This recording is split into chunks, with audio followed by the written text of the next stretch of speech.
Next మనం వస్తున్నాం morbid ఒబేసిటీకి. ఎక్కడైతే ఆ వ్యక్తికి సడన్గా లైఫ్ రిస్క్ రాడే ఛాన్స్ ఉన్నప్పుడు వాళ్ళకి మీరు ఎక్సర్సైజ్ చేయండి, ఈ మెడిసిన్ తీసుకోండి అలా వదిలేలేం. అప్పుడు వాళ్ళకి ఖచ్చితంగా వెయిట్ లాస్ కావాలి అన్నప్పుడు సర్జికల్ ప్రాసెస్ ఉన్నాయి.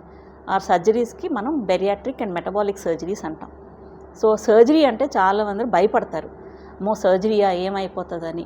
బట్ ఇప్పుడు సైన్స్ అండ్ టెక్నాలజీతోని గుడ్ బెరియాట్రిక్ సెంటర్స్, అన్ని హాస్పిటల్స్లో బెరియాట్రిక్ సర్జరీ అవ్వదు, కానీ గుడ్ బెరియాట్రిక్ సెంటర్స్లోని ఈ సర్జరీస్ చాలా సేఫ్గా జరుగుతున్నాయి.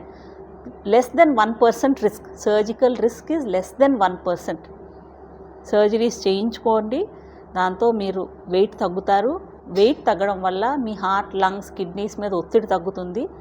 ఆ ఒత్తిడి తగ్గడం వల్ల ఆ ఉండే లైఫ్ రిస్క్ కూడా తగ్గుతుంది. ప్లస్ సర్జరీ ఒకసారి చేస్తే అది ఆల్మోస్ట్ మీకు లైఫ్ టైం పనిచేస్తుంది. దానికి కూడా కొన్ని రూల్స్ ఉంటాయి, అవి పాటించాలి. బట్ హెల్దీ లైఫ్ కావాలంటే ప్రతి లెవెల్లో కొన్ని న్యాచురల్ సెట్ ఆఫ్ రూల్స్ ఉంటాయి, అవి పాటించాలి. హెల్దీ లైఫ్ కావాలంటే ఇవన్నీ పాటించి డాక్టర్ అడ్వైస్ కరెక్ట్గా ఫాలో అవుతే ఖచ్చితంగా వాళ్ళ లైఫ్ హెల్తీగా ఉంటుంది.